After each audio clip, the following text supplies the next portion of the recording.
Hey, good morning and welcome to JT Live, JT in the Raw, show 17. I'm coming to you live in Brisbane.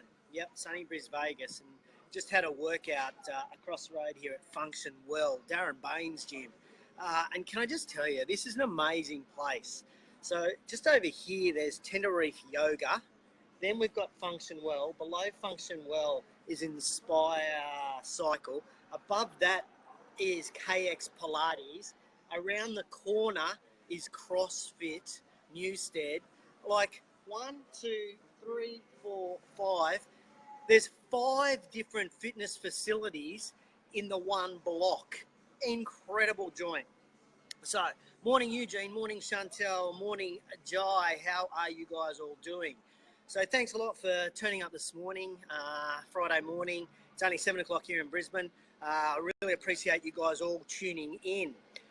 First up, let's put our hands together for the Australian Netball Diamonds, who won the Constellation Cup over the Kiwis last night. They won 3 games to 1 in the series. Go girls, you rock, and you are Australia's #1 sporting team. If only the Wallabies will be able to emulate just part of what you've done in the last 24 hours, I will be a very happy camper come Saturday night. Okay, so what's on today? On today's show, I guarantee if you hang around to the end of today's show, you could pick up a really profound marketing tip. Could be a really awesome marketing tip for your business. Okay, but first, as promised, I have JT's rant. And at the end of this rant, I promise if you hang in to the end of it, there's some really key customer service tips for you. So, hey, can you guys hear me okay with all these cars going past? Give me a thumbs up if you can hear me. Okay, so I'm going to unload on you guys just for a moment. Here we go. We are currently getting renovations, and getting is in fact an overstatement. We should be getting renovations, but we are not getting renovations at the moment. We've actually paid our deposit. We've got our set date. The set date for the start date of the renovations was 4 weeks ago, and it hasn't started. But they've got our money. They've got a massive deposit of ours, and they haven't started. Now, I'm not going to bore you with all the details of what has been happening. Suffice to say this. If you are dealing, morning Sean Lestrange, if you are dealing with customers who have NFI, you need to up your communication. You need to up your communication. Even if they do have some sort of idea, you need to up your communication. We have no idea about renovations. We are, in fact, renovator virgins. No idea. And yet the communication has been terrible. We don't know, we had no concept that if the old job ran over, that our job would be pushed back. No one told us that, yet we were given a start date. What the hell is going on? So we have had so many, what we would call bullshit reasons for not starting our renovations. We are really pissed off. Can you tell? Can you tell I'm pissed off? But here's the result of poor communication. We're not feeling the love. We're not feeling like a customer of this business. So now, every time they ask us for money, it's almost painful to give. They keep telling us that the end result will be amazing, but we're not worried about the end result. We're worried about the here and now, and we're not feeling the love. We already distrust. We have distrust with our project manager because he's promised one thing and hasn't delivered. We have distrust. He's manipulated the truth. We feel that. He may not have, but we feel that. The likability rating of our project manager is negative because he's not attempting to connect with us. And it's obvious. It is obvious that the business manager, the business owner, the guy that owns the joint, does one thing to get business, yet the foot soldiers, the people in the trenches, can't meet those expectations. So this business is over-promising and under-delivering. It's pissing us off. We're not happy about it. So to be honest, right now, we are suffering massive buyer's remorse. We're regretting the decision that we made. Regardless of how good it's going to look when it's finished, at this moment, we are suffering buyer's remorse. Rant over. Morning, Pete Lakovich. Now, I know you're probably thinking, wow, JT, First world problem. You're spending squillions of dollars on renovations. It can't be a hassle for you. But for us, this is a major decision. And for your customers, whether they're spending $10 or $1,000 or $10,000 in your business, it's a major decision for them to get started with you. It's a major decision for them. So don't judge them. Don't judge us. Just consider what I'm telling you could in fact be happening in your business. So what are the lessons we can learn? What are the lessons? Number one is communicate with your new clients. I talked about back in show 14, onboarding new customers. Many of you probably thought I was just talking about onboarding new members in a fitness business. It's way more than that, way more. When people don't have any idea, we need to go step by step with them in our product delivery. Simple as that. Okay, if you haven't seen show 14, just put 14 in the comments below and I'll send you the link to show 14 about onboarding your new customers. Point number two, ensure people in the business don't operate in silos. Make sure your different departments within your business aren't operating in silos. They need to know what each other are doing and communicating with each other, so therefore we know as a customer what is going on. The third one, it's a basic one. Employ people who frickin' smile. Seriously, employ people who smile. When I deal with somebody who smiles, it breaks down all barriers. It breaks down all barriers, and I like them. And I like them. So please, please, I beg you, employ people who smile, and that will be an instant rapport builder with a new customer. Rant over, education over. Phew. Lucky I'm sweaty. You couldn't even tell I was ranting. All right. Ask JT. Remember, you can ask me any questions you like about work, about life, about whatever you want.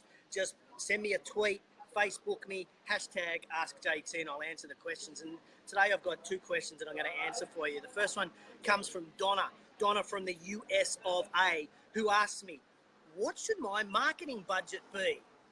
Great question, Donna. And this is probably the most common question I get asked. Well, how much do I spend on marketing? And let me start by explaining this. Firstly, Donna, do you know what the lifetime value of your customer is? I know Sean O'Lestrange is listening to this, and I had a chat with him about this week. What is the lifetime value of your customer? For example, if your customer stays with you on average, let's say 20 months, and they spend $100 a month with you. So that would mean that their lifetime value on average is around $2,000. So step one in your business is to ascertain what the lifetime value is. Step two is out of that $2,000 that you're getting, morning Matty Fletcher, that you're getting on average is a lifetime value of your customer. Step two is how much of that is profit.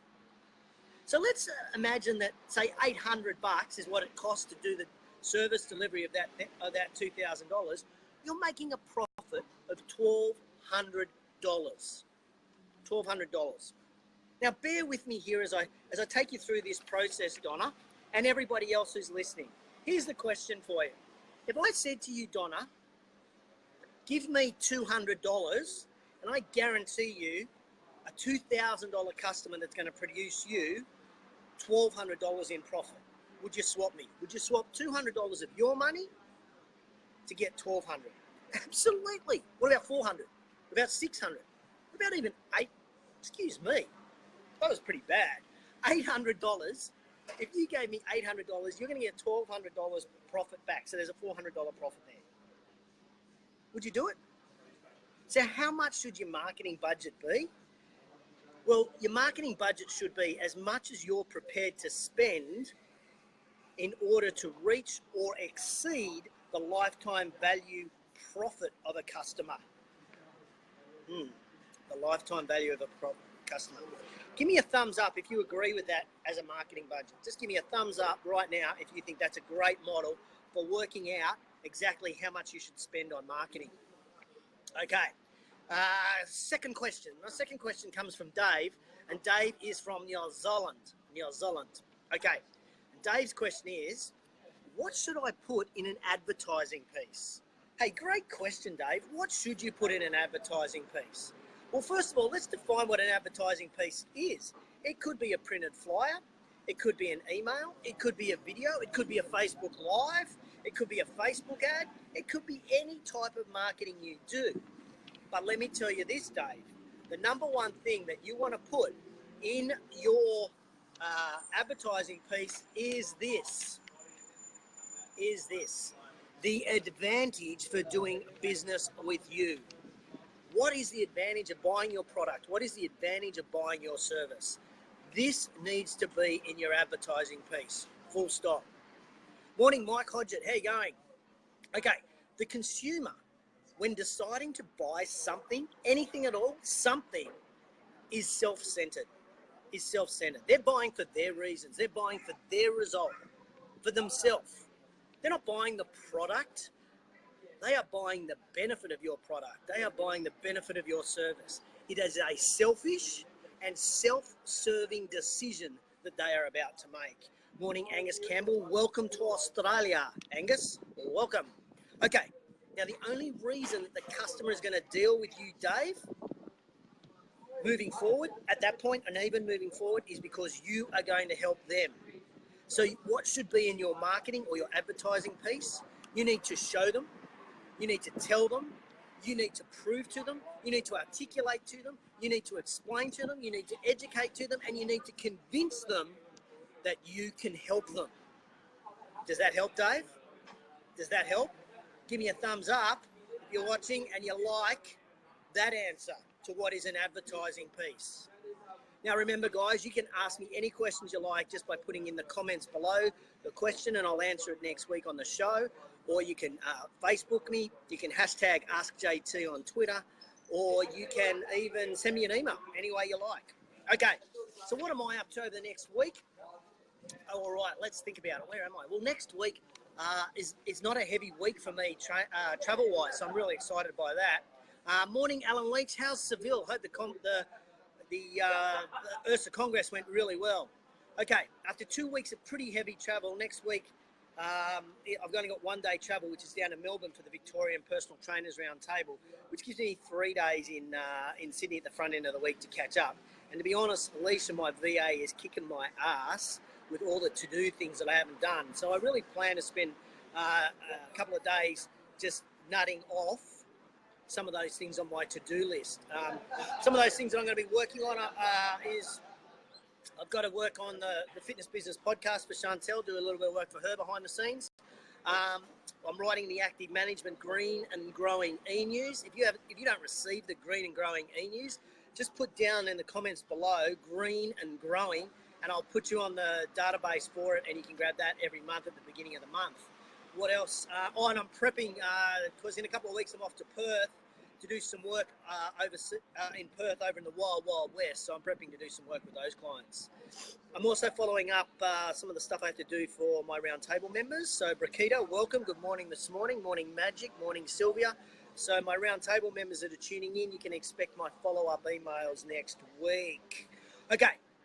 Next Friday is my my New South Wales Industry Leaders Roundtable for personal trainers. So guys, I'm going to be catching up with you. We're going to check out a brand new studio. We're doing a site inspection. Can't wait to see that and see what's happening down there. So I'm going to sneak JT and the Raw Show 18 from that new studio. So there might be a couple of guests doing a fly-in visit, drop-in visit to me. They'll photobomb the show. Morning, Steve Jensen. How are you, mates? Okay, remember, if you think anybody can get advantages from this show, like when I was talking about customer service, talking about onboarding consumers, answering all those marketing questions that I got over the last couple of weeks, feel free to share the show. Just put comments down below, just tag someone, put their name, they'll automatically get the show, they can watch it, and hopefully they will grow and benefit from it. All right, so we're nearly done. I'm up to the favorite part of the show, the end. I know, the end. No, I'm only kidding. Quote of the week. Okay, here's the quote of the week, guys. In marketing, show, tell, prove, articulate, explain, educate, or convince your customer you can help them. Let me tell you that one again. In your marketing, show, tell, prove, articulate, explain, educate, and or convince your customer that you can help them. Thanks for tuning in to JT in the Raw, show 17. I'll catch you next week from a brand new PT studio. Have an awesome week. Have a great weekend, and go the Wallabies tomorrow night.